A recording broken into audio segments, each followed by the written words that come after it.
What's up, Josh? Sup, yo. Welcome back, man. It's episode 254. Thanks for joining us. What? What'd you say? Did you just freeze? God damn it. Okay. What happened? I don't. My internet just went down a little bit. It's Dick! fine. I fixed it. I fixed it. Good thing I haven't done anything yet. I know. That was... All right. Fuck.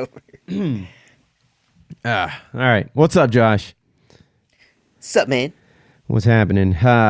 It's episode 254. Welcome back, and thanks for joining us once again for another episode of the Foobar Show program. But before we get into anything, Josh, get yourself your own very own... I can't get that right. Get yourself your very own Foobar Show merch at foobarshow.com. Find all kinds of items like t-shirts, totes, travel mugs, magnets, and baby onesies in tons of colors and styles. Go to foobarshow.com on the merch page there to check that all out. Next up, click on the link for SoCal rock band The Fallen Electric at the bottom of foobarshow.com for music, tour dates, and merch. Lastly, Grass Store, everybody. One of the best cannabis delivery services I've ever dealt with, bar none. They service LA, Orange County, and select parts of the Inland Empire. Go to foobarshow.com and click on our Grass Store banner, and first-time users get 30% off of their purchase. Thanks to those who continue to click on our banner and show us some love, man. I don't know who the hell you are, but I'm not kidding when I say we appreciate the hell out of those credits. I just enjoyed myself a good delivery from good old Grass Store today because of you fucks. So, without further ado, Josh, episode 254, here we go.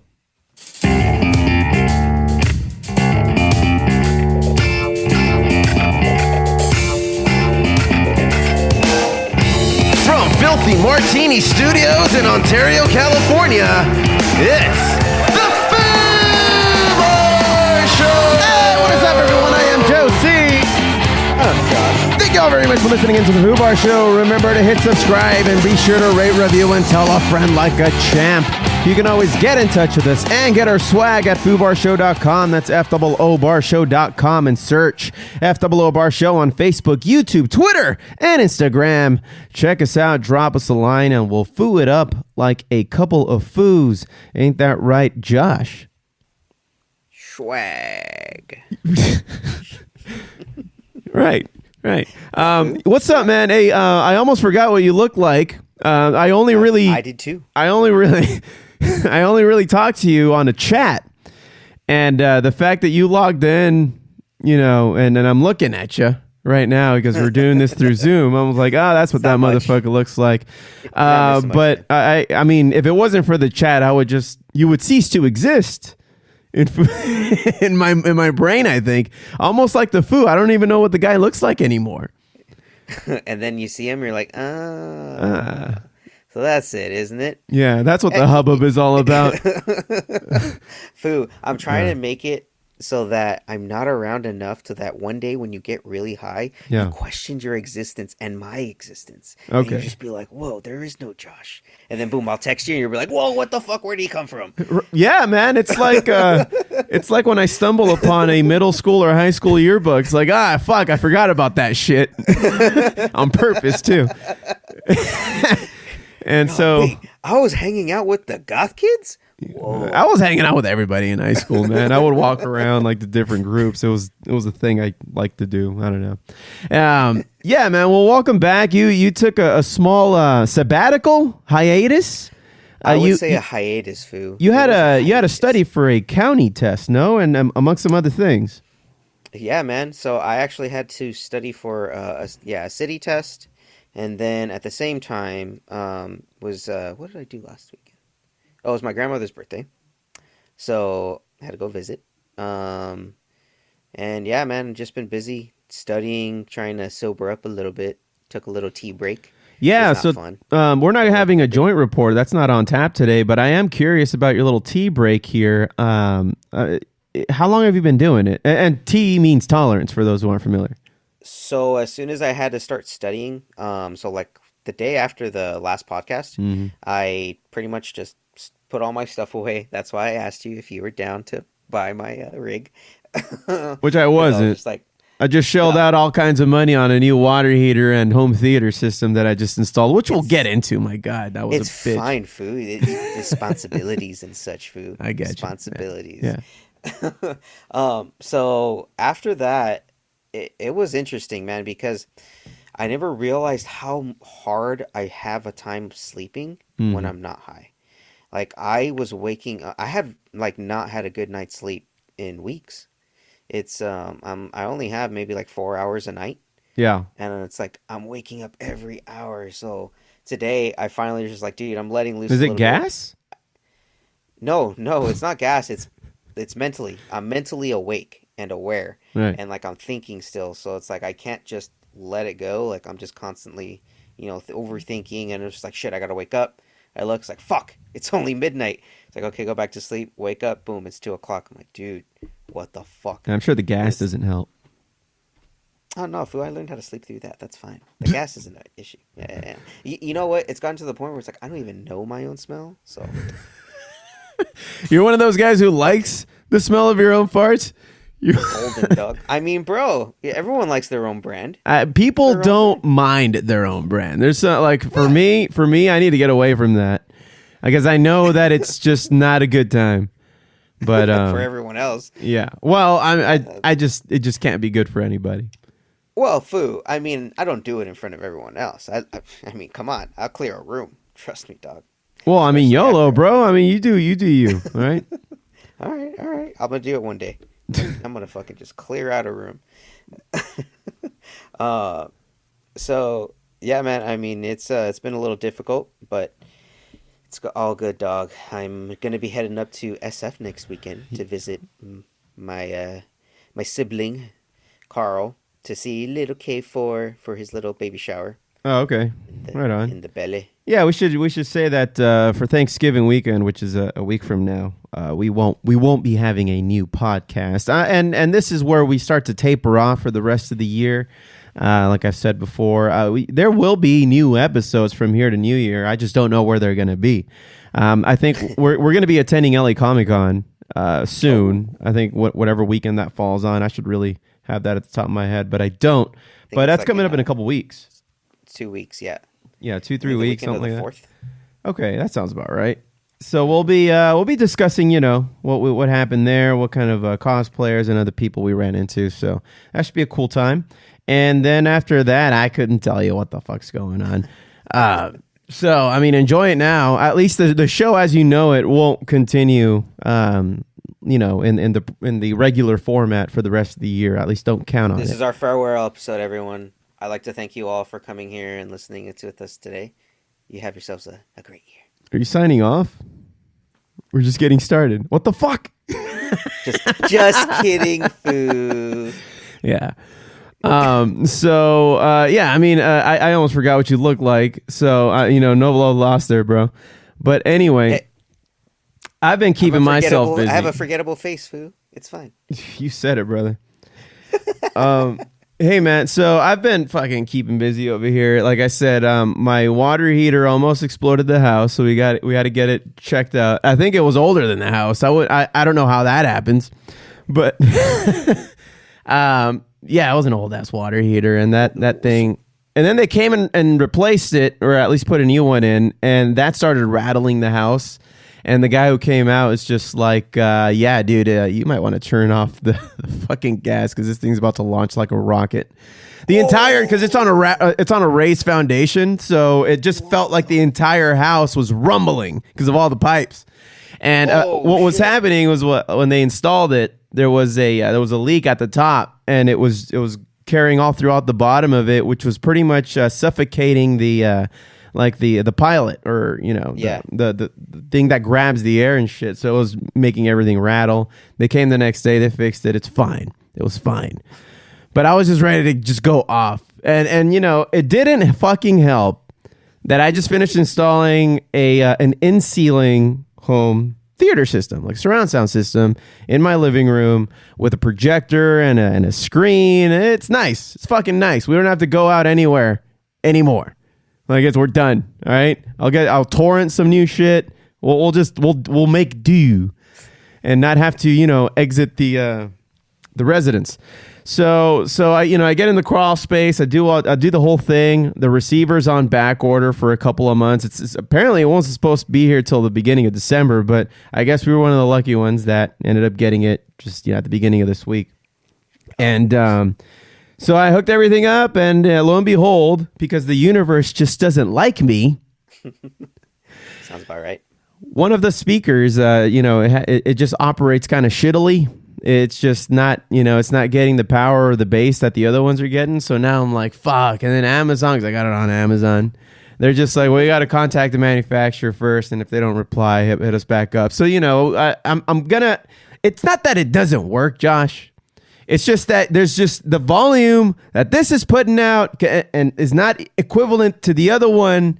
The left one is way weaker than the right one when it comes to the surround sound speakers in the back. And me, man, everything, the anxiety, the symmetry that I'm looking for in life. it's just gnawing at me. It's just gnawing at me. I was trying to watch some Cowboy Bebop yesterday with my lady, and it was bugging me, man. It was bugging me. Yeah. I mean, Foo, I could just see you there with the tuner. Look, it's off by this much decibel. Yeah. This isn't right. This isn't fucking right. If I had a pencil, I'd be snapping it.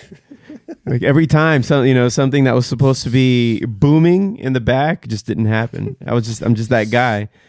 Just grinding my teeth. I think I'm developing some kind of jaw issue. Jaw Foo? What? I mean, Foo, it's a thing, man. Okay. If anybody knows, it's you. Oh. I'm just saying, Foo. It's yours is clenching so tightly from all your anger. It's bound to lock up. Yeah. Yeah. So, man. So, it's just I don't know. That's just how I go through life, just being disappointed at things. And this year is no exception. I wouldn't recommend it. I wouldn't recommend it. I won't. I don't. Yeah. Mm-hmm. So sorry, Foo. We balance each other out. While you live in misery, I live with positivity. No, you don't. Yeah, man. I'm positive as fuck over here. Why? Because you're sober now? Oh no. Yeah, I didn't think so. I didn't think that was the case. No. It's because I'm high. It's when I'm sober that I'm negative. See, there's the difference. I don't know, man. You cheer up. I mean, well, I'm actually excited for you to see you on the other side of this tea break, and you let me know when you're all done with that. I'll give you your space and shit. But Foo, I'm on a nice little break right now for the holidays. So you're on you're on a tea break. Yeah, man. I'm on a tea break. It's called a tea pause. Uh-huh. I'm on a tea break pause.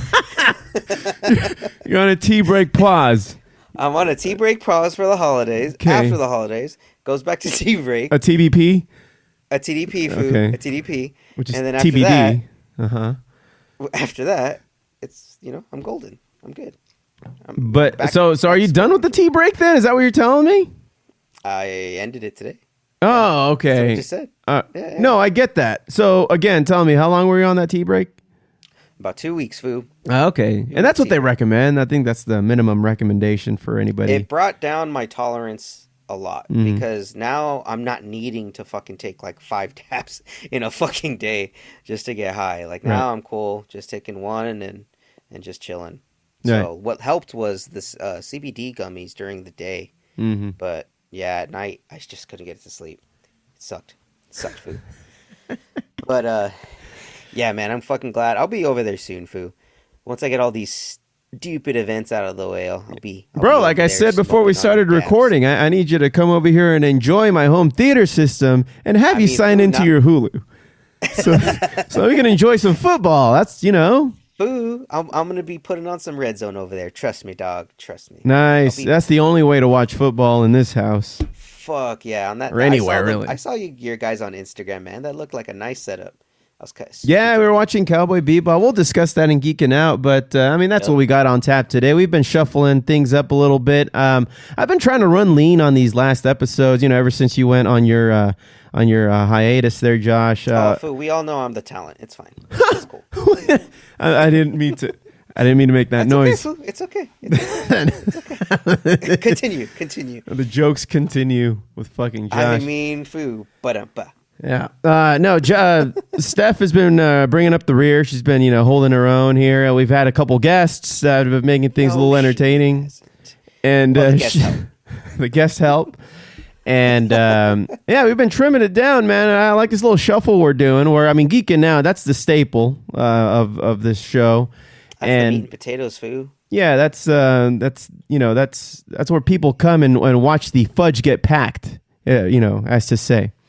And, we've been shuffling up, the health and such, the joint report. We haven't had sports because who fucking cares? But you're on today, so we got some of that. Yay. And music's also kind of a staple because I live and breathe music, so I can't not talk about it, even especially when I discover like new tracks when I'm surfing the internet. And I'd be disappointed in you if that's your job and you don't talk about music. Like, what the fuck? Yeah, right. It's like, well, what the fuck? What are we here? What are we doing? Fucking around, dog. Yeah. No. But anyhow, let's get into it, man. You want to get into Geeking Out? Yes, sir. All right, we'll be right back. Okay, nerds, let's go!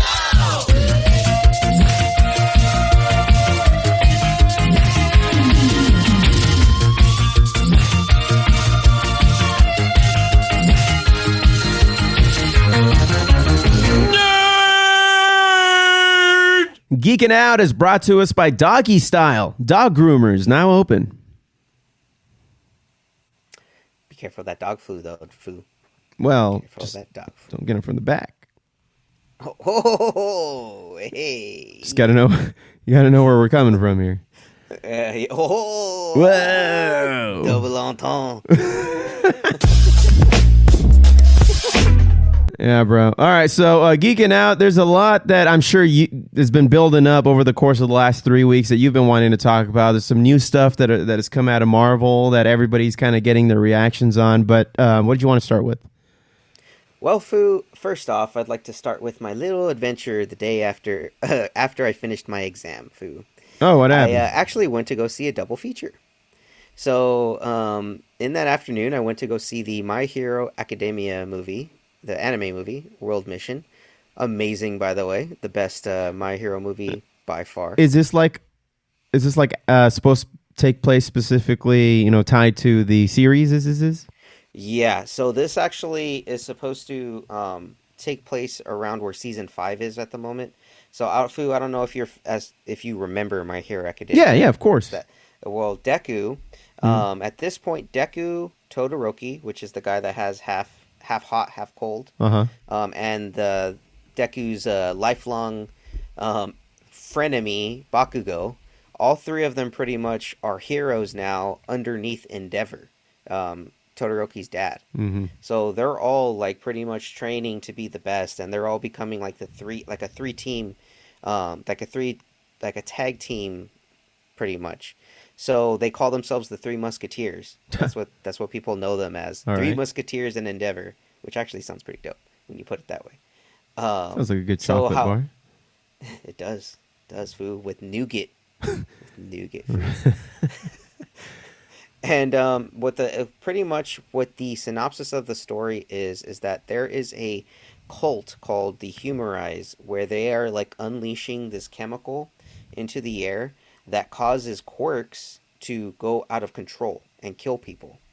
So they're pretty much like exposing this fucking bomb in the middle of cities, and then you just see people and their quirks going out of control. Like people who have just vestigial tails, like lizard tails, all of a sudden they become like iguanas. Like it starts to like advance their evolution.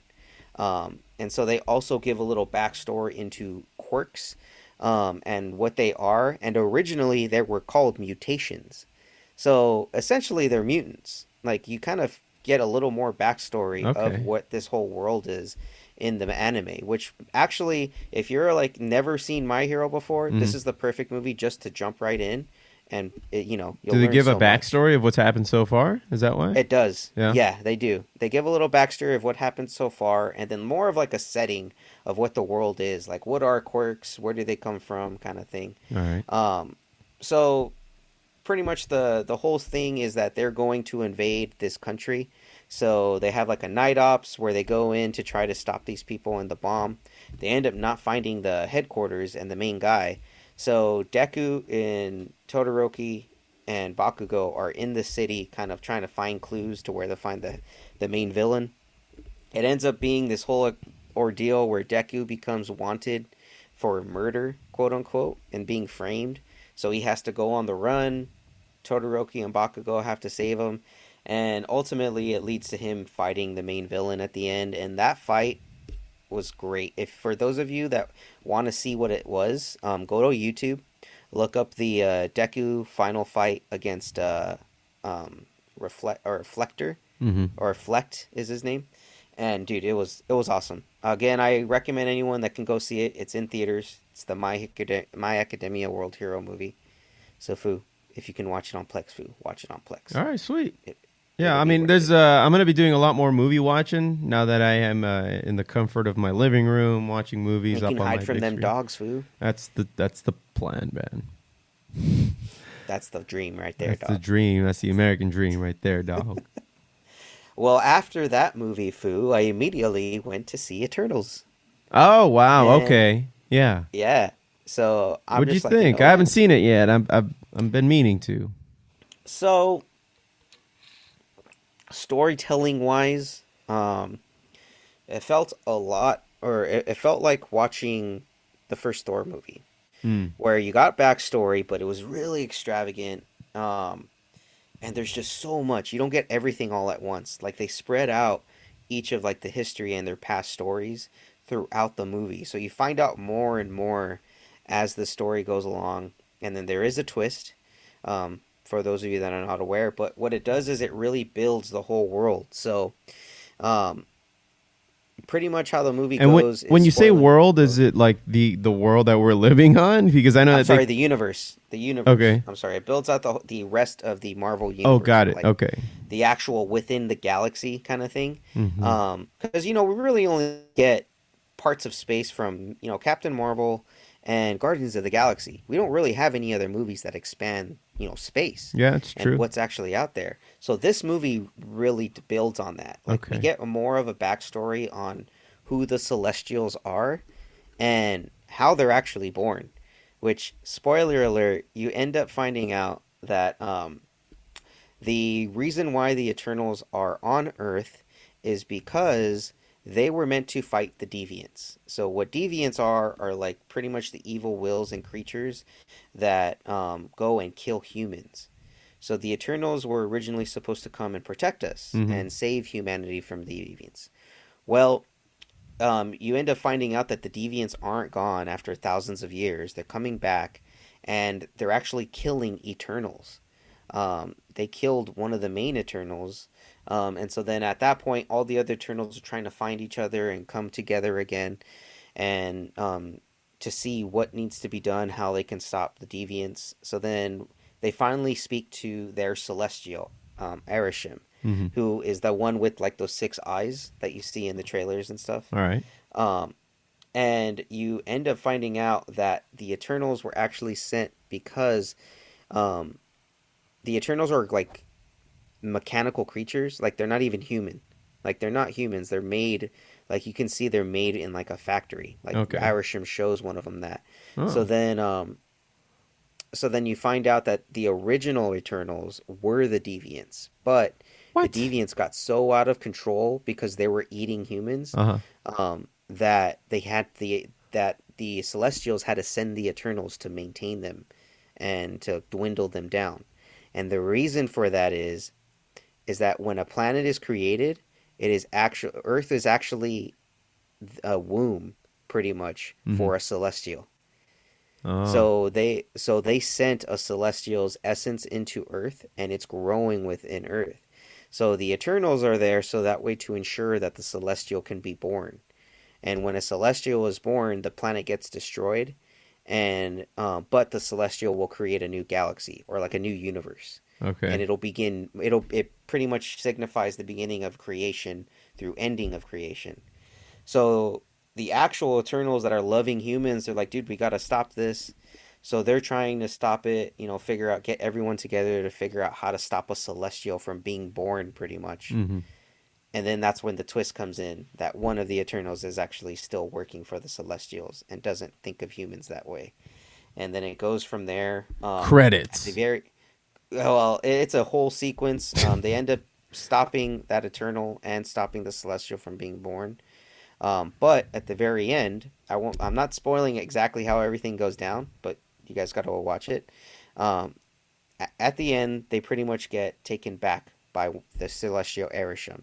He acknowledges that they saved humanity, but he pretty much tells them that I'm going to judge your decision by seeing how humanity goes from here.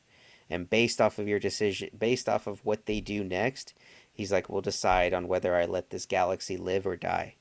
Jesus. So then he just takes them. Dude, yeah, he just takes them while a separate group of Celestials are exploring the world looking for other Eternals, because there are other Eternals spread out throughout the galaxy. Okay. So they're going to try to get more so that way they could stop the Celestials. But the ones that stayed on Earth were the ones that the Celestial Erisham took back with him to judge, pretty much. But in the movie, we finally get a new kind of intro to a new character, Dane Whitman, played by Kit Harington, none other than Jon Snow, the bastard Jon Snow. At the very end, you see that he's actually he has a secret of his own, and in it there's this big case in front of him, and he opens it, and it's this black magic sword that's speaking to him and whispering things to him. So he's trying to grab it. As he goes to grab it, you hear a voice. Are you sure you want to do that, Mr. Whitman? He's like, are you sure you understand what the consequences are of you getting that? And all of a sudden, credits. Dang. So Moon Knight, right? So the voice was none other than Mahershala Ali, a.k.a. Blade, a.k.a. the Daywalker, Foo. The director, Chloe Zhao, confirmed that that was in fact Blade's voice. And what pretty much Blade is doing is he ends up rebuilding the Avengers, and there is an Avengers team like this where it's Blade, Black Knight, a.k.a. Dane Whitman, who is played by Kit Harington. There is so who's going to be Moon Knight? It's not Kit Harington? Moon Knight is Oscar Isaac. That's okay, my bad. Yeah. My bad. I had that all fucked up. So it's going to be Moon Knight. Also, I forgot Moon Knight's going to be in there as well. And then I believe She-Hulk. It's going to be their own little Defenders kind of thing. That's why you're going to see Blade is going to be in Moon Knight. He is going to be in Moon Knight, so we may also see Kit Harington in that series as well show up, because he's going to be working with Blade. And we have another Marvel movie come out with vampires too, right? With what's Morbius. his face? Morbius. Yeah, that trailer came out too, and that looks awesome. That looks so good. I can't wait to see that. Yeah. He's gonna be Blade's gonna be in that one as well. I mean, you can't have a vampire Marvel movie without Blade. It's gotta, he's gotta be in there. There's gonna be a lot of upset people if he's not at least in there for a few minutes. It's Dick, there's this freaking an actual vampire they're saying in the news, and he's not gonna follow a lead. No, I don't believe it. Chilling on the couch. Credits. Credits. Shortest Marvel movie in history. Nah, it didn't happen. Yeah. It's all phony. Yeah, they'll put it at the front of the next Toy Story movie. That was one of those. Be the next short. Yeah. The day no hero believed the news. Nah, I don't believe it. That's fake news. Yeah. That was easy. Yeah, that was easy. Credits. That's a paycheck. But Foo, you know what? It was a good movie, and ultimately I give it 83 out of 10. 83 out of 10? 83 out of 100. Foo. Oh, okay. I was like, wow, you love this movie. I forgot the decimal. Got it. Well, hey, man, that means considering how long these movies are, and I was I've been known to I just, not present movies like Dune in the best light because they're just so long. There's Foo. now, You're not a marathon man, Foo. You like a nice sprint. yeah, or at least a 5K. Yeah, I'm down for a 5K, which is about equivalent to 2.5 hours. But when you get into the 3+ hour mark, you're losing me, man. You're losing me. The most recent movie that I really fucking enjoyed that was 3+ hours, aside from The Irishman, was the Justice League movie. But that was packed with like no minute I think was wasted in Justice League. Oh, not at all. And yeah, that's the beauty of Zack Snyder's Justice League is that he had so much together. It's dense. It's a dense movie. Yeah, it makes sense why the Joss Whedon one was so clunky and it didn't work. Yeah, it was a fucking. It was the original vision was supposed to be dense with just material. It's crazy. Yeah. But when you stretch something out like a movie like Dune, where it's just like a lot of brooding and, cool fucking beautiful fucking sceneries and things like that they show you. It's a space opera. I can understand, but if you're trying to get in there looking to be entertained minute by minute, it's not happening. Is that what Eternals is like, or is there some kind of happy middle going on here? There's a happy middle because just like any Marvel property, there's levity. You have the comic reliefs like Kumail Nanjiani. His character is hilarious because his name is Kingo, and he ends up like going to, after the Eternals like split and separate. He ends up becoming a Bollywood star for like hundreds of years. He just pretends to be the descendants of his predecessors. Oh, okay. So he's like Kingo the Second, Kingo the Third, Kingo the Fourth, Kingo. But he looks exactly the same. He looks exactly the same. He'll just have like a mustache or like a beard, or he'll just change up certain facial features. Like, Dick, it's still you. And then it's funny. He has a valet in it, Puntar or whatever, and he's hilarious. He's like, "Oh no, Mr. Kingo told me everything that he is. I know he's an Eternal. I'm very thankful for you people for saving all of us here." And then he'll like videotape everything, and so then like as things are happening, all you hear is Kingo say, "Puntar, did you get it? I got it, sir. I went the extra zoom." He's always videotape, and then he's just like, are you really videotaping this right now? He's like, there's nothing wrong with more B footage. You always need more B footage. That's just really it's a good rule of thumb. So dude, it's great. It's hilarious. The cast worked really well together. I thought the Eternals weren't supposed to interfere, or is that not considered interfering with human history? It's not confusing. It's not, because you're just in the back. You're just there. So you're not really like trying to change history or like, but Bollywood's huge though. They were actually involved, because you see that they were actually helping them build certain things. What's it called? Bryson, the guy from Paperboy from Atlanta. Okay. His character Fastos was an inventor. Oh. So he was the one that helped them invent the wheel. He helped them invent guns. Like, he was the one that developed everything for them.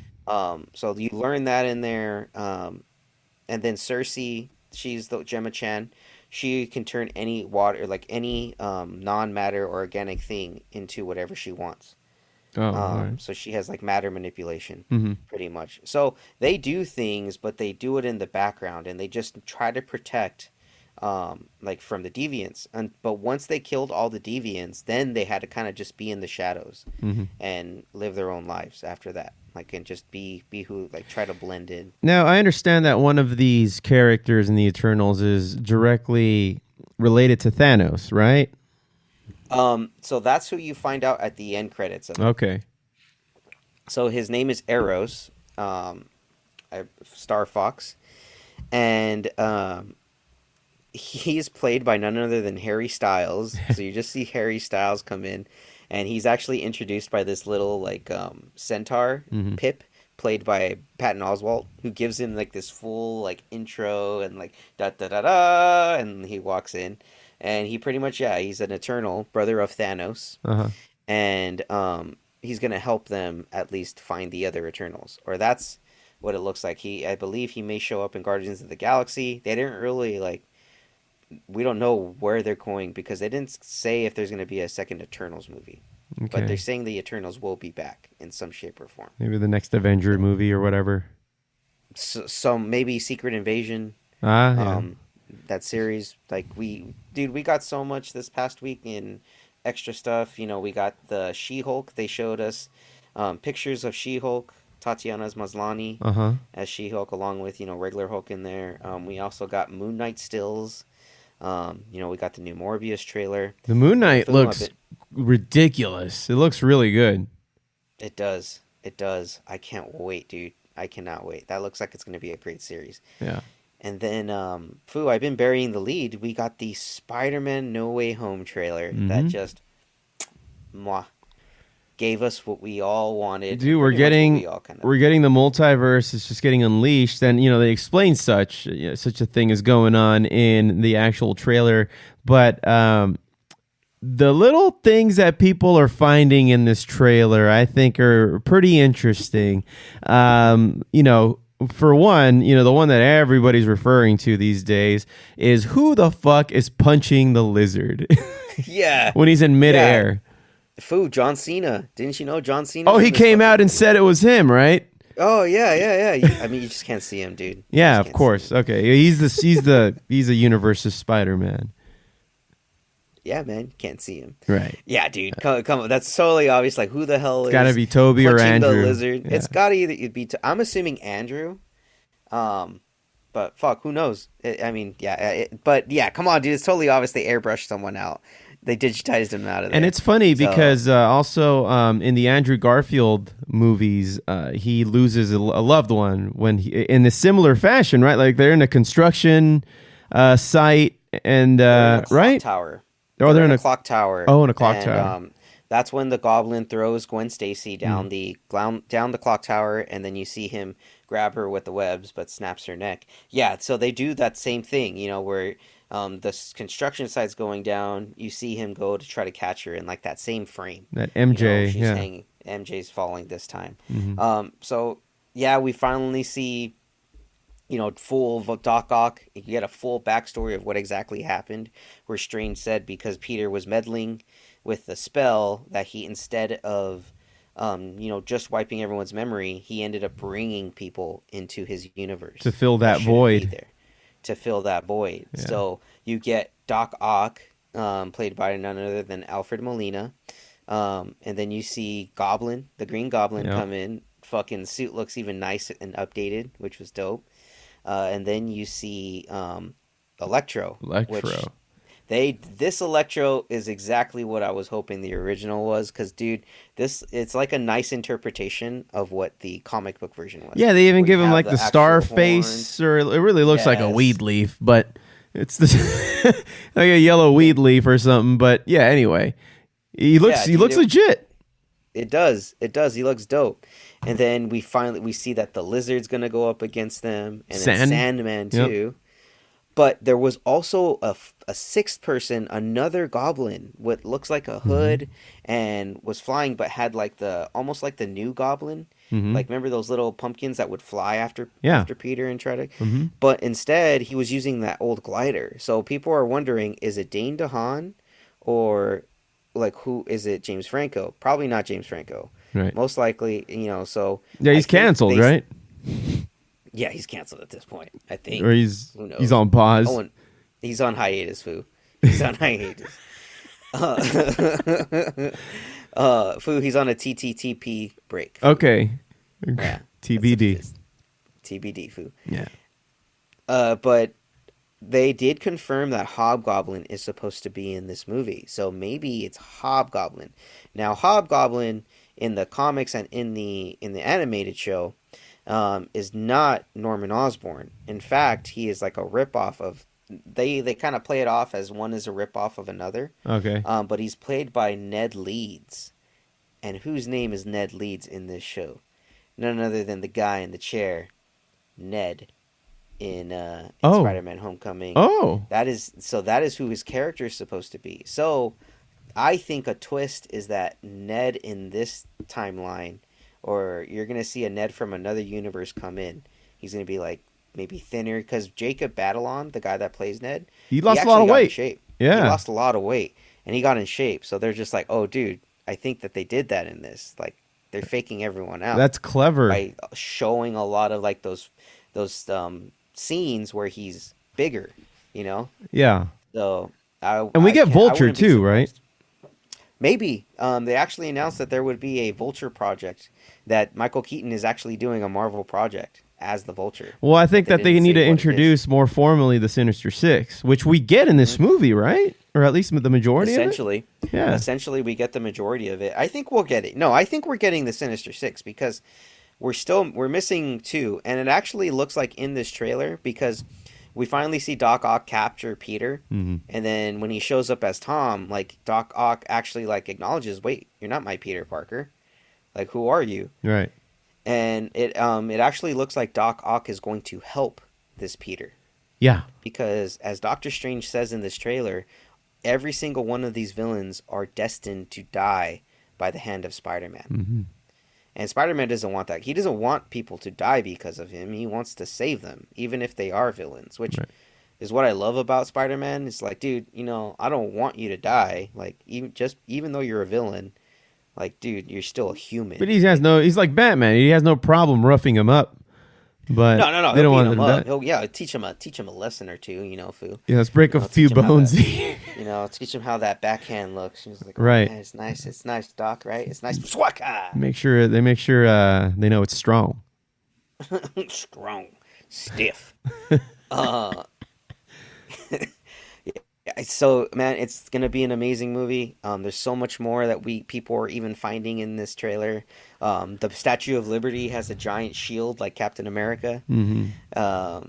So yeah, man, I can't wait to see this movie. It's coming out December 17th. So, Foo, we're gonna watch it. Just be prepared, Foo. No, yeah, I'm looking forward to it. This is one movie that I am going to go out of my way and watch it at the movie theater, likely the night that it premieres. I'm down because this has been an event. This is really going to be an event for, you know, all Marvel moving forward. This is going to pivot the entire universe to now deal with the multiverse, and then that has to connect with everything else that we've been seeing in and out of the Disney Plus, the Marvel universe in the cinematic sense, and everything. Mm-hmm. And then Yeah, Sony, man, even the Sonyverse. Yeah, and Sony too, because Sony, it's actually even going to include like Morbius, Venom, like these universes are now going to be acknowledged as together. Yeah. So people are saying, spoiler, that maybe Venom may show up in this movie.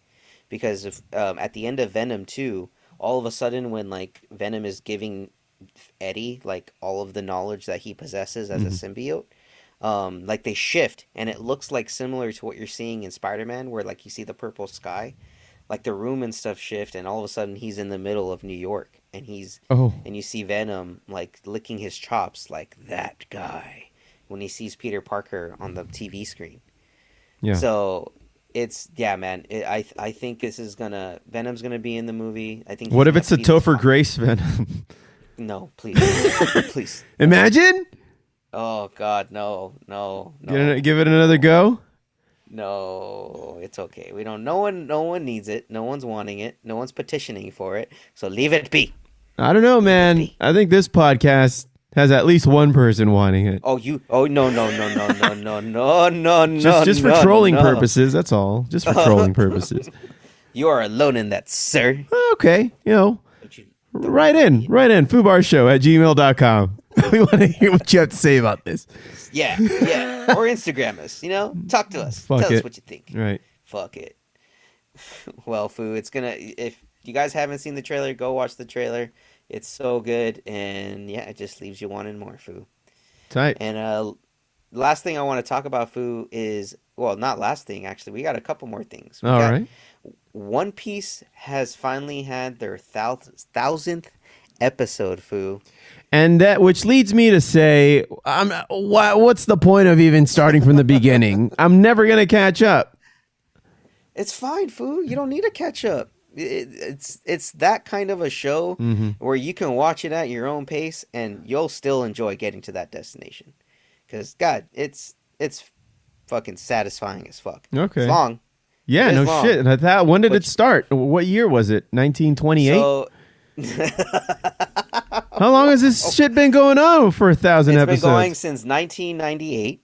Oh, man, that's it? Around, but the reason why is that they have very short breaks. They premiere an episode every single day, or like every Sunday, every week, and then occasionally they'll just do like a 2-week break in between.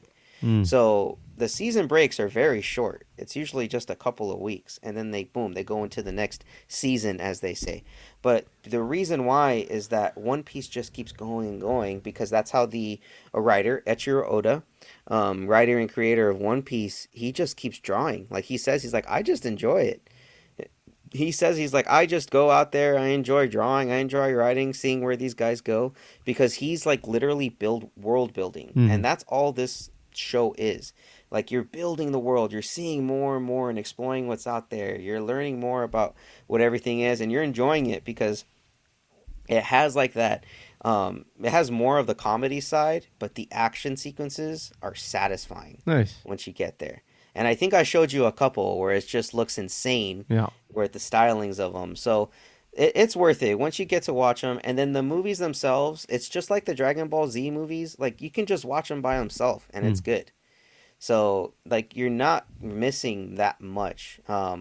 I've had, like, one of my cousins is currently reading and watching, and he's just like, oh, dude, I'm just going at my own pace. He's like, but it's satisfying. It's very satisfying. How different is the animation style now than it was back when it started? Is it quite different? Oh, quite different, dude. Yeah. Quite different. And it's great when you go back and you see how each episode evolved. Like, with every single arc, like, the animation style just got crisper, better. And that's exactly how it is, especially in the anime. I mean, the anime you saw there, like, you saw the flashes and, like, the just smooth transitions of each animation. Like, it wasn't that intricate as it was back then. But not like the South Park, the early South Park days? Yeah. When it was like actual that. cardboard? Not like that. Or the Simpsons, where they were like goofy looking? No, like, think back, like, maybe, remember how Dragon Ball Z was drawn? Yeah. Like that kind of drawing. Yeah. So it was a little similar to that style, and they just kind of built on it, and it was similar to like how Naruto is the same way too. But dude, they're like, One Piece is the first the first anime to go 1,000 episodes without ever changing its title. It's just been One Piece. Every other show has been Dragon Ball Z, Dragon Ball Super, Oh, okay. Naruto, Iterations or like or eras. second halves, Yeah. or eras, or like Naruto Shippuden. Boruto is the Naruto Shippuden storyline. Like, they're just different stories. One Piece is like, nah, bro, this is just one fucking story, but we'll have just different arcs, and they just haven't stopped.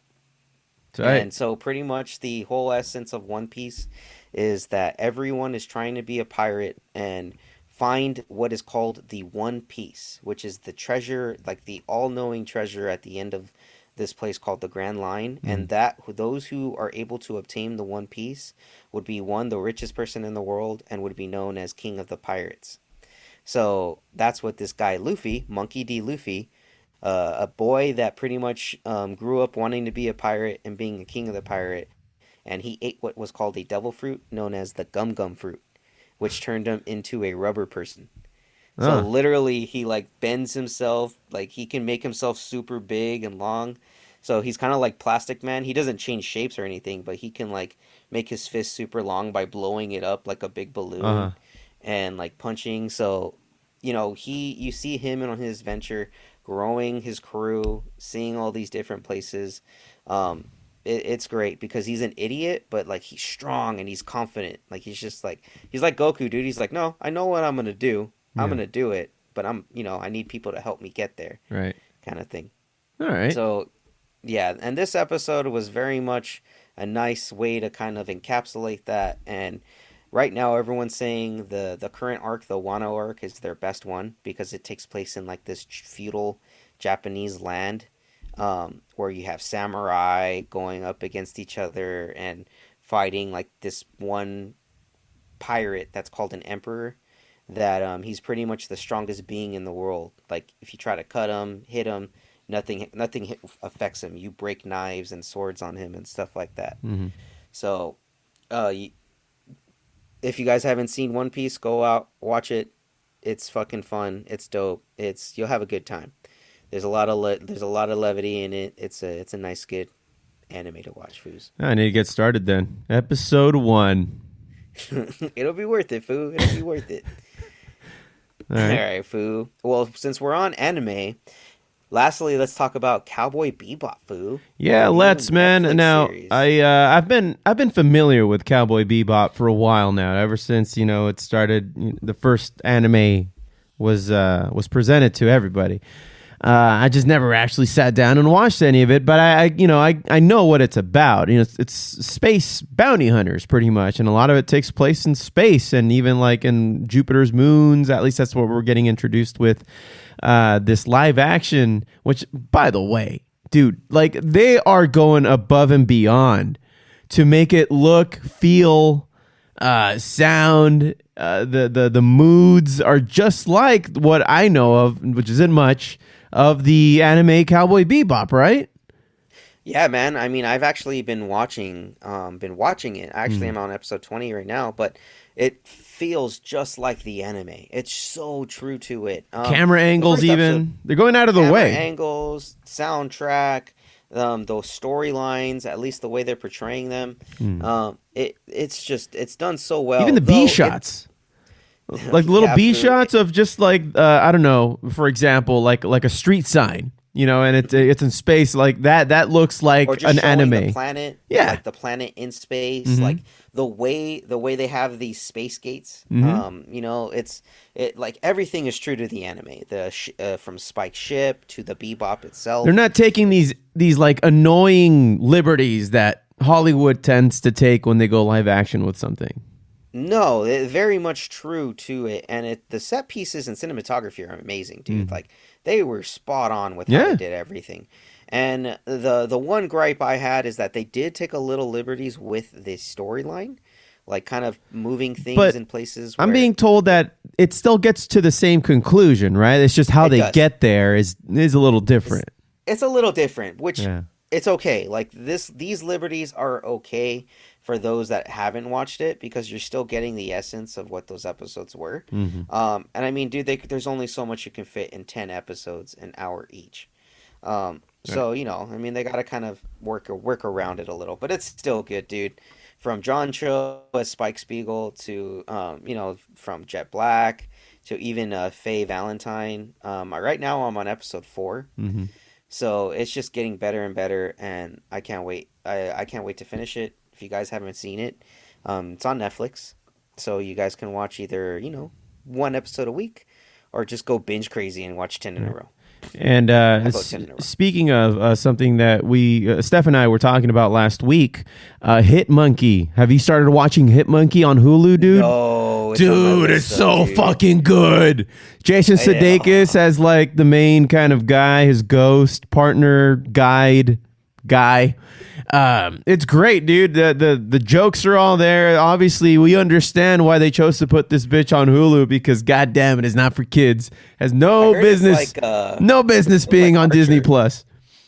I heard it's like Archer-esque type of Oh comedy. yeah, and then some, dude. If anything, it rivals it sometimes with all the fucking blood that you get.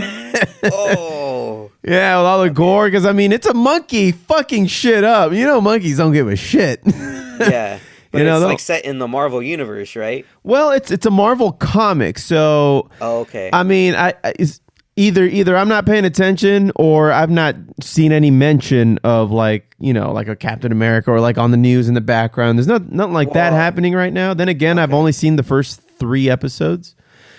Oh, okay, got it. But I know in the trailer they say like we have to go up against Japanese supervillains or like superheroes, something along those lines. So I just assumed it was. I haven't. I'll watch it. And you know what? I wouldn't be surprised. It does have the Marvel label on it, so they could, or it could be part of the multiverse. I mean, they can do whatever the fuck they want now, dude. Yeah, pretty much. I mean, so now you got the new Avengers with a fucking monkey in a suit and guns. I'm all in. Splooge. I mean, Foo, if they could do a Howard the Duck appearance in What If, they can pull off a assassin monkey, Foo. Yeah, please. Dude, right, it's fucking awesome. You're missing out if you haven't even dabbled. You need to dabble in some of that. Foo, I'll add it to my list, Foo. And Didn't it just release? Yeah, it came out like a week ago, and so it's fairly new. And we started watching it right away. We kind of did 3 episodes in a row, and we saw another episode another day. But goddamn, and you know how like some of these Marvel series is they kind of take their time on the origin story, or at least this one doesn't take its time. Like you get your origin story in episode 1, and boom, we're off to the fucking races. So it's good. Like it gets to the point. It's concise. It's understandable. It's I want to say for all ages, but it's not.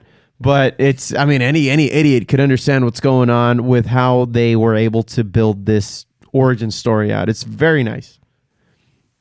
Right on. Yeah, man. Right on. Yeah. All right. Adding now, Foo. Do it. Done and done. Well, Foo, I think we've geeked out enough. All right, man. Well, up next, we're doing Foobar Sports. Haven't done that one in a while. So let's see what we got here.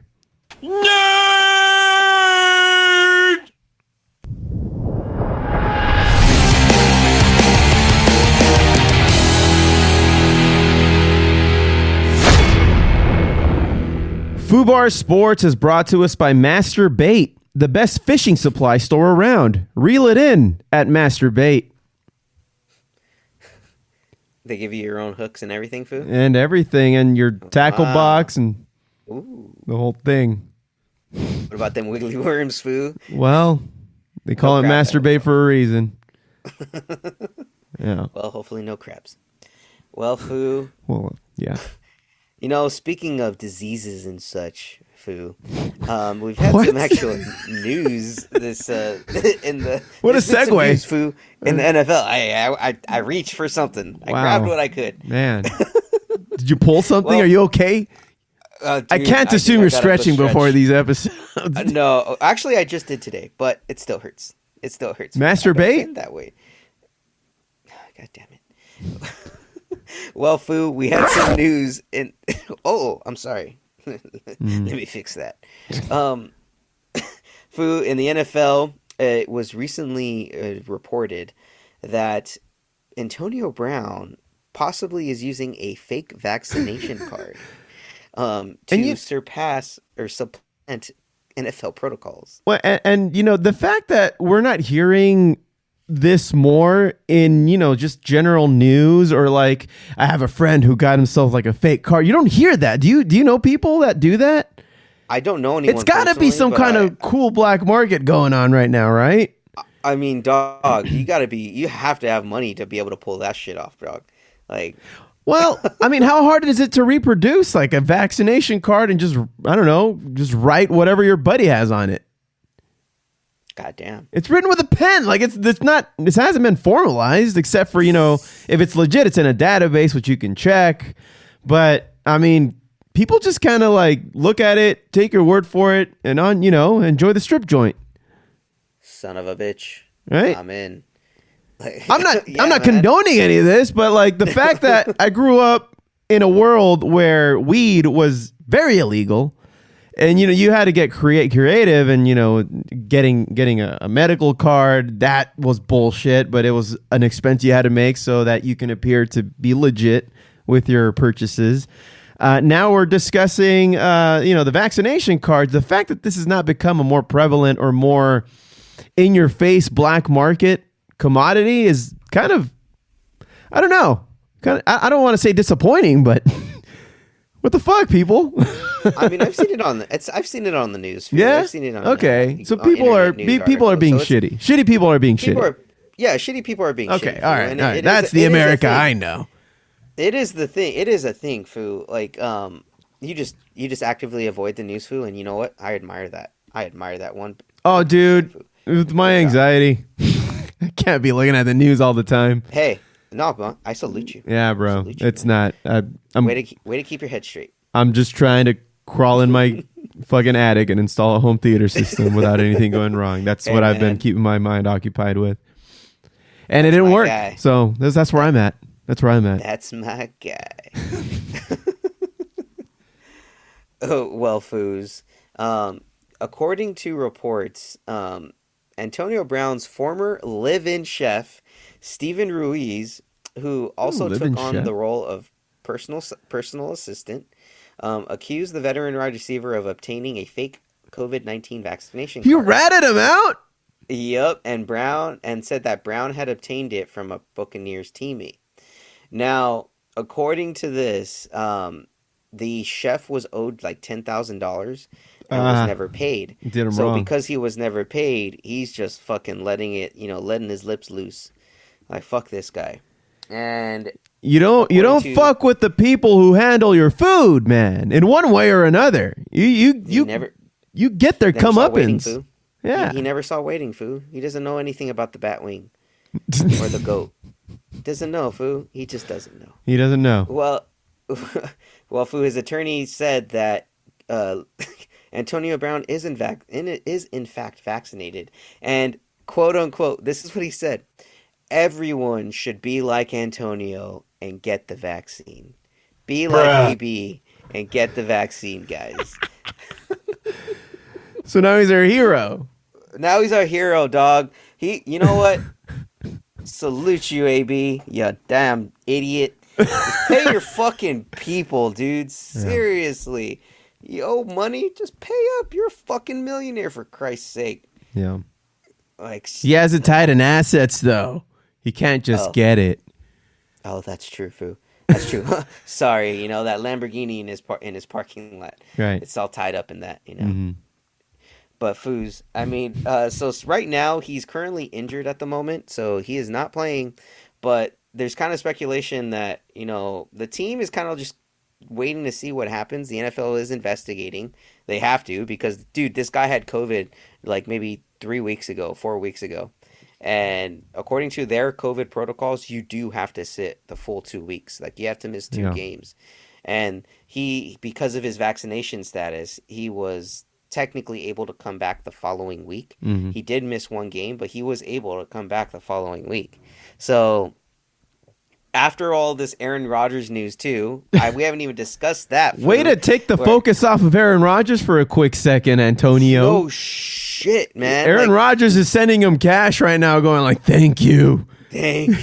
Sweep this shit under the rug. You want to play here next year? Yeah, because he might not anymore. Like, he just recently shit the bed. Aaron Rodgers he did not play. Well, they lost today, I think, but he was not looking good this week or last week. And the thing with Aaron Rodgers was that he did not claim to get vaccinated. Yeah. He claimed to be immunized. Right. That he was immunized because he had been taking some other supplement that prevented him from getting certain antibodies. Right. And dude, there is a Pat McAfee rant, a 45 fucking minute episode. Jesus. With Pat McAfee. Yeah, he's on there for 45 minutes, and he goes on, and he at least 15 minutes of it was him ranting about not getting vaccinated and why he shouldn't get vaccinated and why him not getting vaccinated shouldn't be other people's problem, because I can't give it to you, so don't worry about it. You're vaccinated, so why are you worried if I'm gonna, not vaccinated? Right. Oh my God, such fucking fervor amongst the fucking sports community this last 2 weeks. And you know what? This AB thing, everyone's kind of be like, oh, the chef just wants money. It's a lie. Like, we believe him. I don't believe him, dog. I believe he's that much of a fucking idiot to get a goddamn fake vaccination card. Right. He lives in fucking Florida, for Christ's sake. I mean, sorry, anyone that lives in Florida. Sorry, but come on, you know what you are. The craziest stories come out of Germany and or Florida. Why play coy? Like, come on. Yeah. Well, what are we doing here? A man impales himself with a fucking dildo every day. Every day. Have you ever done the thing where you Google Florida man and then the date of your birth? Because there's always a story a day. God. Have you ever done that? I'm doing that right now. Yeah, just I'm curious. What would pop up right now if you were to Google Florida man and then the date of your birth? So I'm going to type in Florida man March 25th, 1987. So, let's see here. Florida man. Wildlife authorities reacted to the drinking videotape wandering around. Wait, what? Wildlife. What? Hold on. Somebody fucked an owl? Wow. What? What does yours say? It's not telling me. It's giving me September 14th. I asked for December 5th, 14th. Florida man steals from Walmart, uses shopping cart as getaway car. That's the March 25th. Nothing yet. There's actually I'm on a website called floridamanbirthday.org. This whole thing about this. FloridaManBirthday.org? Yeah. Okay. Yeah, floridamanbirthday.org. It'll pull up several of stories, and that's the one. That's one of them. Okay. You got it? It's giving me Florida Man Birthday Challenge. Okay, well, anyways, I'm looking this up right now, Foo. All right. But as I'm continuing this, I mean, Foo, he fucking got a fake one. Come on, let's not play coy, dog. Let's not play coy. Oh. Well, Foo, speaking of fantasy football, things aren't looking good for the Foo. Not at all. What a foo. Not at all. How In is the fact, foo? You know what, Foo? He's good, man. You know, he's got little Emmy. Right. His little one, Little his kid. little Footopian. Yeah. And she's quite adorable. We've been babysitting her quite often here. Okay. About at least once a week. So we're. Well, you wanna know what I think? What, Foo? What do you And I think? hope he dies of the incurable condition of being a little bitch. It's all right, Foo. I secretly always give him a little edible every now and then. When Good. So, Foo, Good. I'm continuing the corruption, Foo. Don't worry. He's not escaping Cunt. He will not escape my clutches, Foo. Mm-hmm. Not at all. So recently he started his season pretty rocky, Foo. Uh-huh. Pretty rocky indeed. So right now he's 3-7. His players have either all been injured or just not produced anything at all. And recently he made a trade with one of our cousins, Matty Ice, for Patrick Mahomes for Russell Wilson. Now, last week when they made the trade, Mahomes put up 51 points and Russell Wilson put up 4.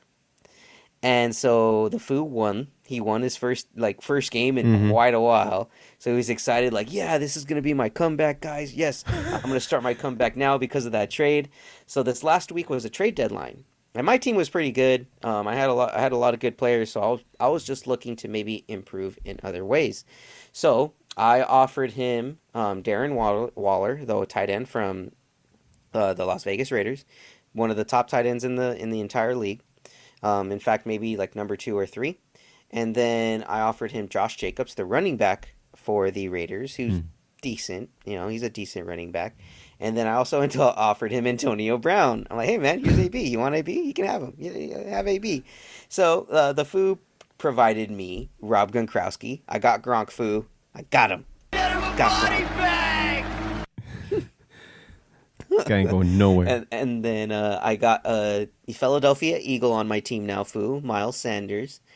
And then I got Jarvis Landry from the Browns. Now, I had prefaced this with the Foo saying, look, I know you're getting a little bit on the, a little bit over on this trade. You're getting a good deal with Waller. Fine, I get that. But you know what? I want to see if you can make a comeback. So here, now you got a pretty decent team, man. You should beat me this week. In fact, I'm considering this week as me gifting you a loss. Like I'm out my top tight end. I'm trading you my top tight end. I'm gonna be out my top wide receiver because of a bye week. It's cool. I'm gonna consider this a scheduled loss. Totally fine. So this morning I find out my top quarterback, Lamar Jackson, was going to be out because of a non-COVID illness. So I'm like, shit, well, I'm going to lose anyway, so might as well just throw my backup in there. Okay. Well, Foo, my backup ends up breaking his ribs in the first quarter of the game, and I'm down 4. He only got me 4 points. I'm like, okay, cool. All right, let's see how this goes. Well, the rest of my team didn't get the memo because then my wide receiver, Justin Jefferson, puts up 8 receptions for 169 yards and 2 touchdowns, 33 points. And then one of my running backs, Nick Chubb, that is his name, Foo, no double entente. He ran for 130 yards and got a receiving touchdown. And then I had a tight end, my backup tight end that I wasn't planning on starting at all at the rest of the year, just an emergency guy. I started him. He put up 11 points. Nice. Oh, damn. All right. All right. Hey, I got someone there. And then my backup running back that I just picked up off of waivers, no one had him, put up 15 points for me. I'm like, oh, shit. Okay. Everything's all right. coming up Millhouse. That's my thoughts exactly. Yeah. And then the wide receiver that the Foo traded me hadn't done anything all year. Only maybe at most got him like 9 points. So he was happy to lose him. Yeah, he was happy to lose him. Puts up 12 points for me. Gets a rushing touchdown. Damn! And then my kicker puts up 9 points. A nice modest 9 points by Greg Zerline. All right. That's why you need a kicker. Goals. Several, That's if you fine. ask me. Kickers are everything, Foo, and I'll tell you why in this next portion here. Uh-huh. And then the Buffalo Bills shot the bed at -6 points. You can get negative in this league, Foo. And that's because we get negative points for every 7 points scored. They scored 35 plus points on the Bills, so that's fine. Well, my total ended up being 106. Now, to the Foo. The Foo was projected at 116.90. These projections are all, circumstantial. No one fucking knows how anything's going to turn out. This is what the Foo currently has. Now, I'm going to tell you the projections, and then I'm going to tell you what they got. Patrick Mahomes, former MVP, former Super Bowl MVP, Patrick Mahomes, Right. who put up 50 points for him last week, Yeah. was projected to get 31.99 points this week. Got 9.8 points for the Foo. Jeez. Hardly Tyler anything. Lockett. All right. Hardly anything. Tyler Lockett, wide receiver of the Seahawks. Well, the rest of his guys are going to get something, right? Yeah, you would think, right? You would think, right? Yeah, I mean, yeah. they're all, you don't get a 116-point projection for nothing. Right. Well, right. wide receiver, tight end Lockett got projected 12.37. Got him 13.5. He covered the spread, Foo. Okay. He covered the spread. Yeah, okay. We're waiting for Saquon Barkley. Saquon Barkley's projected 17, so we're waiting, Foo. He has a chance. Mm-hmm. And then, Foo, Darren Waller, the guy I traded him, put up 15. He was only projected 11, so he has projections. Yeah. Okay, good. Exceeded Jamar expectations. Chase, a guy I traded him earlier in the season, gave him 12, was projected 14. And then a guy he picked up off waivers, Jimmy Wilson, was supposed to get 15, only got 11. His kicker only got him 3 points, Foo. Supposed to get him at least 8. And his defense got him 4 points. So overall, his defense beat me still. Now, on his bench, so overall, the Foo currently has 68.5 points with only one guy left. And his remaining projections are only 85 points. So, the Foo right now on his bench had his kicker had 18 points. That's 15 points right there for this Foo. He would easily beat me if he just started his kicker. That. That's 15 points. Mm-hmm. His defense got 10 points, an extra 6 points. Right there, that's already 21 points. This asshole will just need a couple of touches, and he'd beat me tomorrow on Monday night's game. But no, the Foo does not know how to set his fucking lineup and could not take a gift of a fucking win. I didn't have my starting quarterback. I had nothing. All he needed was a measly 20 from his quarterback to beat me. He hasn't gotten that. I told the Foo, I'm like, Foo, how do you fumble the bag? I handed it off to you. I fucking gave you, I put it in a nice little bow for you. It's just fresh as fuck. I mean, the fantasy gods, Foo, just don't want him to win. No. They're just like, suck. I think they joined me in this sentiment. And I hope he dies of the incurable condition of being a little bitch. Foo, it all makes sense. Roy It all Kent. makes sense, Foo. Roy Kent. He's here. He's everywhere. Roy Kent. Roy Kent. Oh god, Playoffs? the poor Foo. Yeah. The poor Foo. And then I got cousins and people texting me on the side like, Dick, wow, you still somehow won and you didn't even have your quarterback. And as my dad likes to say, I brought them down to my level this week, guys. I brought them down to my level. That's a humble way of putting it. Yeah. I didn't need to do anything. Just brought them down to my level. It's like, hey, look, you got to beat me. It's plain and simple. Figure it out. Stop making this hard, dude. Well, good luck, Foo, for the rest of the way. Hopefully you don't get a sacco. And I believe this year we actually have a nutsack trophy. So nice. He'll be getting a nice nutsack to the face. Where did you procure such a object? Foo, it's called a trophy store. I'm not sure who bought it. I didn't buy it myself. But I just can't imagine that, your run-of-the-mill trophy store is just going to have a sack. Unless that's a popular Foo, thing. They sell them online. Okay. For fantasy football? Oh, yeah, okay.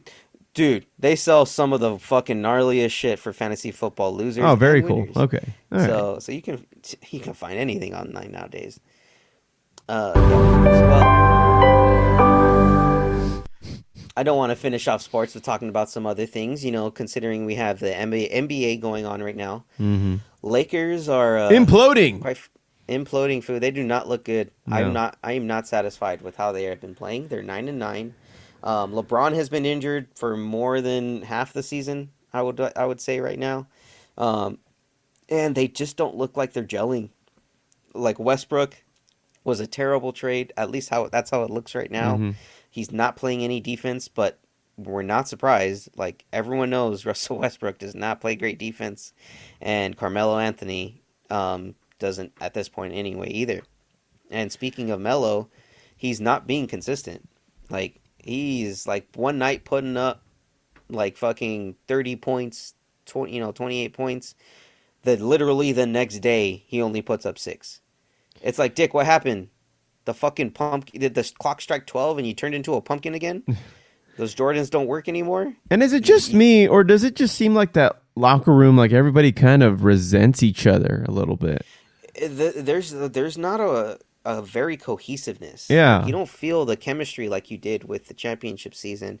And even last year a little bit, like I think that bringing in so many of these different energies and different people, it's not really gelling well. Like now Dwight is kind of being a little bit of a, too much of an asshole for some of the guys. So they're trying to dial He's getting it back. frustrated, I think. They are. Well, because it's due because of how they're playing. They're losing the games that they shouldn't be losing. They're getting blown out in some games. Like they got blown out by the fucking Celtics the other night. Mm-hmm. And what was fucked up is that Dennis Schroeder had a great game, and during the interview, the post game interview for Dennis Schroeder, they put underneath him, "Can you believe they're paying Russell Westbrook $63 million instead of him?" It's just like, dang, that's fucked up.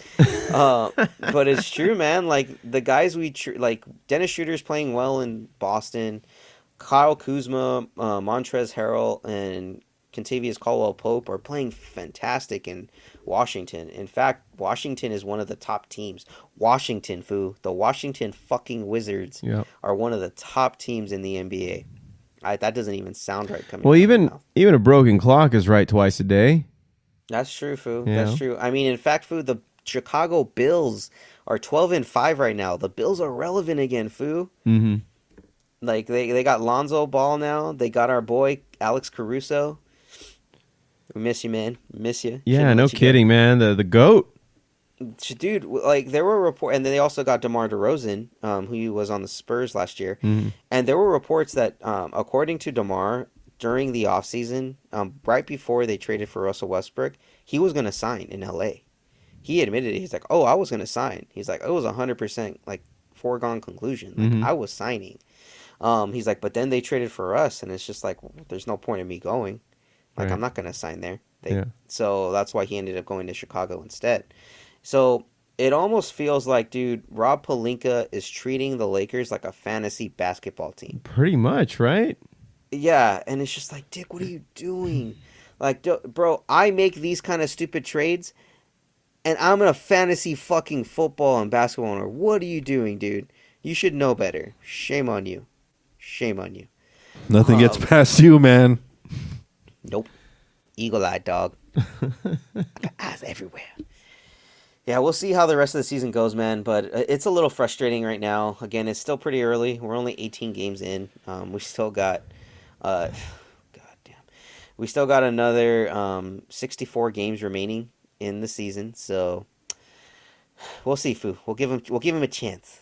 We'll give him a chance. Sure, man. Sure. I mean, they're not winning this year, though. Let's just. Wow. They're not gonna. Way to be negative, dog. Hey, well, you can mark my words. Now, egg on my face if they end up winning something. But Foo, you know what? Just because you said that and only you, they're gonna win it. all right. Well, that's a nice. Just to spite you. Okay. Well, let's that'd be go a nice with that. present Let's for just you. have that. Can that happen? Yeah. Can that happen?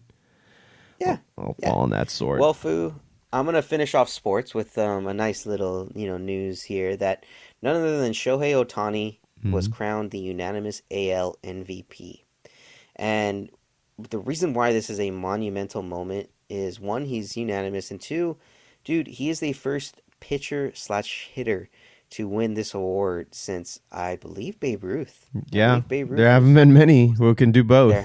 Well. No, and dude, his stat line is amazing. He hit 46 home runs this year. He made 23 starts as a pitcher. He posted a 96.5 OPOS. That's the second highest. That's pretty goddamn good. It's almost near 100% on base percentage at that point. He had 8 triples, which was tied for a major league lead. He stole 26 bases. A pitcher stole 26 bases. He was only topped by 7 other players. He became the 6th player in history with at least 45 home runs and at least 25 home bases in the same season. Joining the ranks of Alfonso Soriano, Chipper Jones, Jose Canseco, Larry Walker, and Bonds. And as a pitcher, dude, that's just his hitting stats. As a pitcher, he compiled 130 and a third innings. He had a 3.18 ERA, which is pretty damn good for a starter. Yeah. He had 156 strikeouts, 44 walks, and at least 120 innings, he ranked top 14 percentage in strikeout percentage, and top 19 in the opponent's slugging percentage and expected field percentage. So, dude, this dude is just putting up numbers you do not see. You don't see this as from production from either a pitcher or a hitter. And yeah, it's fantastic. This guy is just a pleasure to watch. I believe next year is his last year in Anaheim. And he kind of alluded to that if he does not win a championship, he's going to start looking elsewhere. Really? So, really? Didn't he yeah. just tell reporters that he looks forward to spending a very long time in Anaheim? I just saw that come through a couple days ago. Or was that just a maybe a feel few good days ago. piece? No, it may have, because he's on the verge. He just came off the big news of him winning the MVP, so he's on a high. Maybe he's planning on staying. Maybe he's hoping that they win a championship. But dude, if this guy's a winner, and if he does not win, then I wouldn't be surprised if he were enticed to play somewhere else. Like Los Angeles? The issue there is that he wants to be able to pitch and hit. And Roberts if he won't were let to him. go to no, he won't be able to. He won't be able to do it because as a pitcher, you only hit once during your outing, and you're not going to get many pinch hitting opportunities. Oh, right. So he's better off being in the AL where he could still be a DH, designated hitter, and pitch and hit every single day, and then still pitch when he pitches, and then he can still hit on the days he pitches. Right. So, yeah, man, it's a tough situation. I really hope they do a universal DH, because then maybe. Well, weren't they talking about that a couple years back? They tested it out last year during the playoffs, and I believe during the season, because of COVID protocol, and they didn't want to risk anything. They just thought it'd be easier that way, so they tested it, and there are discussions perhaps on it being included in the next CBA. There is kind of worry that the MLB could potentially go through a strike and a lockout because it's up for negotiation. The collective bargaining agreement is up at the end of the season. So I believe December 1st is when the new season starts. And right now, they're kind of saying that as of December 3rd or 4th, they may go on strike. So don't be surprised if we have baseball a little late, because these type of negotiations, especially for a league that does not have a salary cap, it's gonna get a little ugly. So, hopefully they drags. Resolve it soon, but like, wouldn't be the first time they went on strike, and it just dragged. Exactly. Yeah. So we'll see, Foo.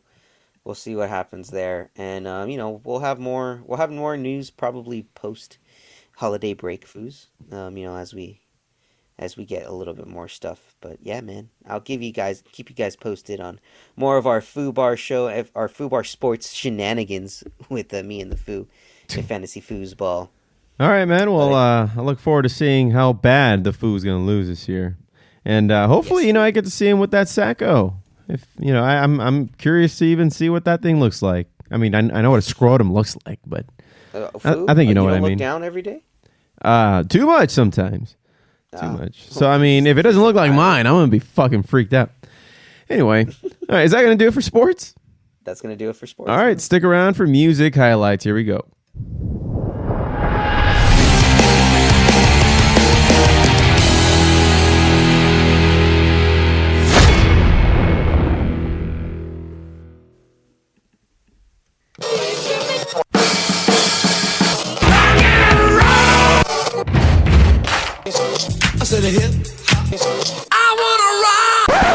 The music highlights is brought to us by Vinyl Resting Place. Get your ashes compressed into a vinyl record at Vinyl Resting Place. They actually have that, right? Yeah, that's a thing. Wow. Yeah. What a world, Food. I know. Well, I have some songs for you guys today. If I can only just there we go. All right. So up first, we got this song that I discovered a couple weeks back, but I'm finally getting the chance to play it here on the pod. By an artist called Warbly Jets. They have an album called Monster House, and this is the single off of that album called Bad News. Here we go.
So this is a band of just two guys. They first started back in 2015. They used to live in New York, and then the both of them moved out to LA, where they decided to pick LA to be their place where they would start recording all of their new music. And man, they've played shows with like Liam Gallagher. They've been around, and I know I said it's just two guys, but there's kind of like a revolving door of featured acts that come in studio and kind of help fill in the noise. So check out Warbly Jets if you're into that kind of indie kind of sound. It really, I think it has a specific kind of indie New York flavor to it that they brought to the U.S. Not the U.S., the Los Angeles area. The Strokes kind of have a similar percussion feel to them. They're from New York, kind of like the Ramones. The Ramones didn't have the kind of production value that these guys do now, but it's that same kind of cadence that these guys get when you're coming from New York. It's just, I don't know how else to explain it, but only like New York and maybe some surrounding areas of New England have like a specific type of groove to them when it comes to it, punk or not, or alternative or indie. It's just kind of a flavor they have about them, which I appreciate. Number two, there's this other band. I hope I'm pronouncing this right. They're called Palaye, Palaye, Palaye Royale.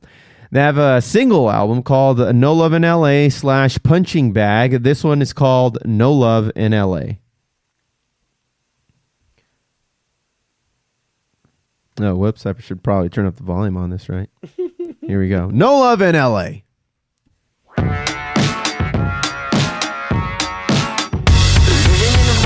Looking at the hills, but the hills don't shine right. Looking at her nose, but the shit don't blow right. Cause I'm tight, your mom says you can change your face, but the pain won't go away. Addicted to the fame, but the fame is momentarily reality. The creeps are crawling up to the doorways. They're dying to find out what's inside. The creeps are always posting their photos to show off what they're lacking inside. There is no such thing as love in LA. Plastic people don't got nothing to say. They're judging me, I'm judging you. We ain't got nothing else to do. There's no such thing as love in LA. Living on Melrose in motel rooms, up all night drinking till the day shows, with the B list and the C list and the demons coming till I see shit on the private jet. But you can't afford your rent, getting high with fake friends, cause that's all you got. The creeps are crawling up to the doorways. They're dying to find out what's inside. The creeps are always posting their photos to show off what they're lacking inside. There is no such thing as love in LA. So that's Palaye Royale, and they're a band of brothers, man. They're considered self-proclaimed Canadian American rock group, and pretty much what happened with that was that some of the brothers were born in Canada, and then that family moved down to LA, and the rest of them were born in LA. So it's kind of a self-proclaimed Canadian American rock band from Las Vegas, no less now. And when they first started their band back in 2008, their last name was Crop, so they called themselves the Crop Circle. And then they later changed their name to Palaye. I don't even know why. In 2011, Palaye Royale. I don't know. Palaye Royale. Palaye. There's a few ways to spell that. And Head, shoulders, knees and toes. That's I don't know. what the fuck? Okay. Good stuff though, Foo. Good stuff. I Yeah, like it. man. Yeah, catchy shit. It feels like it's inspired by a similar sounding song too. That I think belongs in the R&B realm, if I'm not mistaken. But anyway, so last but not least, this week in music history, the year is 1994, and the Stone Roses are up on the headlines here. After a 5-year wait, the Stone Roses released the single Love Spreads. In true Roses fashion, the group turned down an appearance on the BBC One's TV show Top of the Pops to promote the new single. These guys are douchebags. I love this song. This is off of their album called Second Coming. This song is called Love Spreads.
Waits there for the neighbors.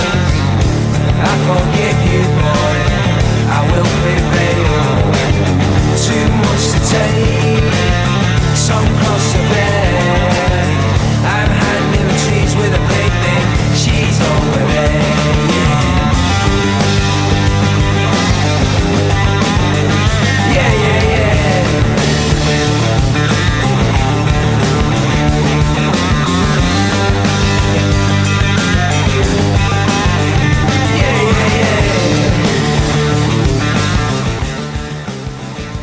So, I haven't seen the Stone Roses live per se, but I don't know if you remember this, Josh, but many years ago when K-Rock played rock and roll music, they had this thing, you know how they had the weenie roast during the summertime.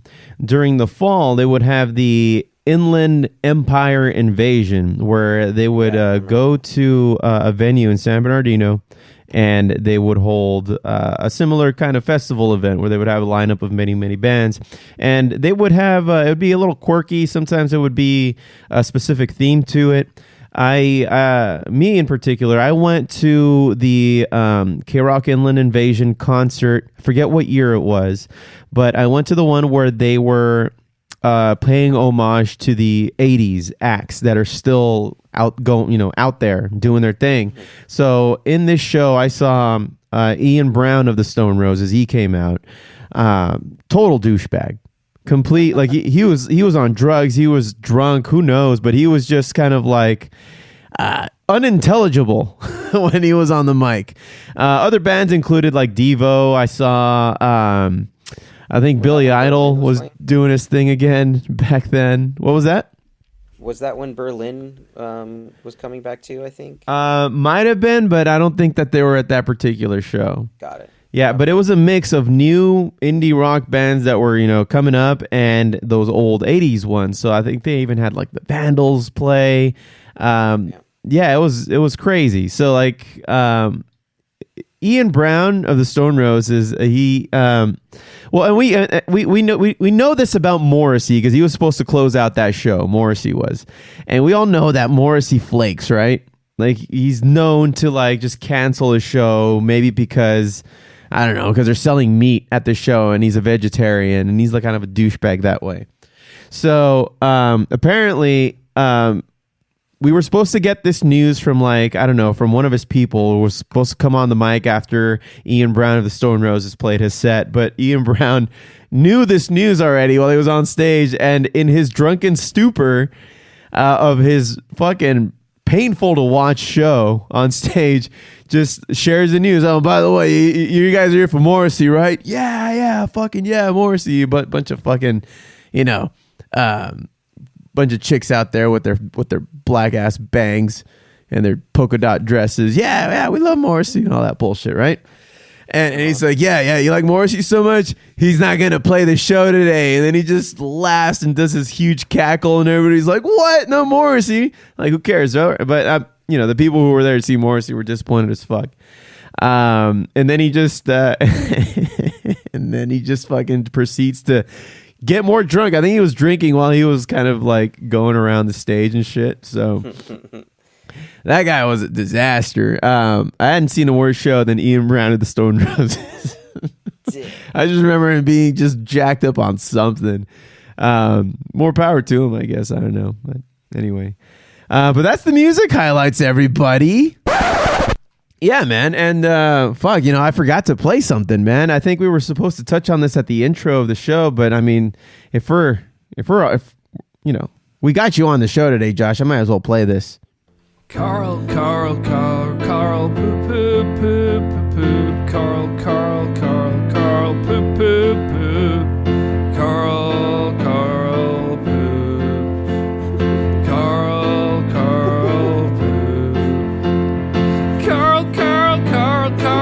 poop. So I'll just let this play in the background. That's totally fine. Why did you ask me to play this?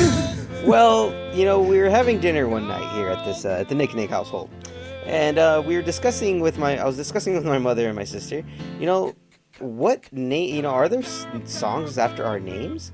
So there is a song called Sarah Jane, played by Bob Dylan. It's a pretty good song. Right. Go out there, watch it.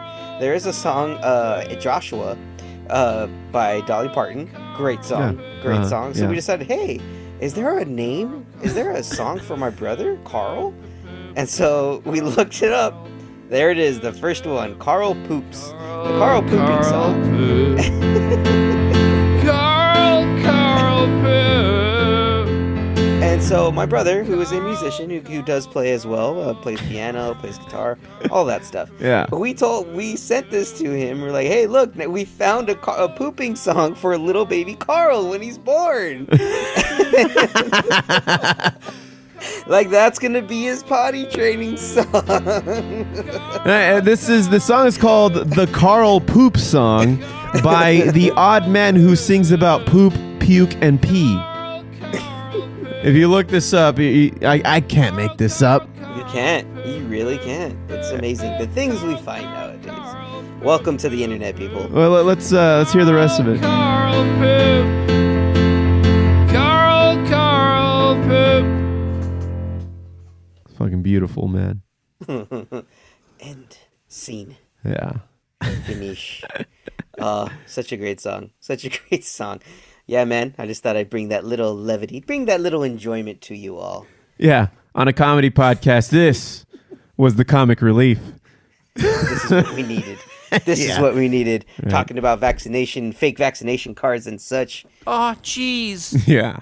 No kidding. Well, Foo, did you want to see what my Florida man story is? Oh, yeah. So you went to floridamanbirthday.org, right? Yeah, they didn't have one on there for me, but I went on floridamanbirthdaychallenge.com. Oh, for fuck's sake, there's more than one of these websites. Evidently, Foo, evidently. Right. Everything on the internet now. So what do they got? So, December 14th, Florida man, a Florida resident is accused of having bitten 2 of his girlfriend's boys, and their mother is accused of neglect.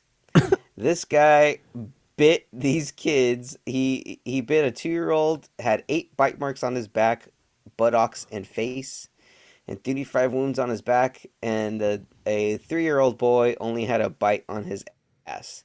When asked why he did such a thing, the man said, "The kids were frustrating the hell out of me." But what? Okay, all right. So let's dissect this for a quick second, because, I mean, the common thing between the 2 kids is that their ass was bit, right? That leads me to believe that was his go-to area. So something was going on with this guy already to begin with. Oh, Foo, the implications. Aside from being in Florida, where, people go to die and alligators go to eat, or crocodiles.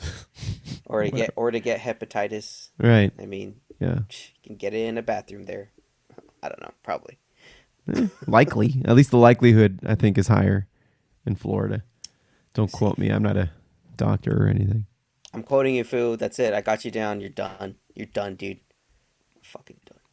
And I hope he dies of the incurable condition of being a little bitch. Well, man, that's the show for today. Josh, thanks for being on. We will have a show in a couple of weeks, and it probably will be a different format. It's likely going to have some live audio of us just kind of walking around the LA Comic-Con space. We were able to get a press pass, so we're going to go check that out. Steph is going to be dressed as something. I don't plan on being dressed as anything. So yeah, dude, it's so cumbersome. Like the last time I went as Wilfred, and I was trying to get like the audio recording equipment out of my fucking sack that I had to really, it was a disaster almost. I mean, we made it happen, but I'm just gonna go in jeans and a t-shirt. So that's gonna be good. Way to go, Foo. No one will recognize you. No. Incognito. Right. Well, anyway, if you're going to the LA Comic-Con, we're going on Saturday, and if you see us, say hi. We'll put you on the podcast. We don't give a fuck. So in the meantime, man, support the podcast at least through grassdoor.com. Go to foobarshow.com and then click on that Grassdoor banner at the bottom. We don't, again, I keep saying this, but like we'd love for you to show yourself whoever you may be. I am seeing these credits come through, and it just puts a smile on my face. Like, Josh, I don't know who these people are, but they're clicking on the fucking banner, and there's all kinds of credits in there. So if you ever wanted to put in a purchase, we get a $25 off of the entire purchase, which pretty much takes care of the taxes. Listen, we will send you a free Foobar Show coaster if you tell us who you are. No, these coasters are faded. You don't want that. Here, we'll send you something else. We'll send you a t-shirt. Got you. Yeah, nobody wants these coasters. They're used, abused. And I'm all out of new ones. I should make new ones. I'm not making new ones. Way to go, Foo. Just click on the Grassdoor banner, you fucks. All right, anything else, Josh? Anything else that you want to announce? Are you having a baby? Everybody seems to be having a baby these days. No. Food baby. Food. Don't. Yeah, food baby. Maybe. Yeah, All right. it's gonna go right in the toilet. to be a toilet baby. Foo, all nice and brown. Great. All right. Well, that's one way to end a podcast. Thank y'all very much for listening into the Foobar Show. Remember to hit subscribe and be sure to rate, review, and tell a friend like a freaking champion. You can always get in touch with us and get our swag at foobarshow.com. That's FOObarshow.com, and search FOObar Show on Facebook, YouTube, Twitter, and Instagram. Check us out. Drop us a line and we'll foo it up like a couple of foos. I've been Josie. Gosh. Signing off saying...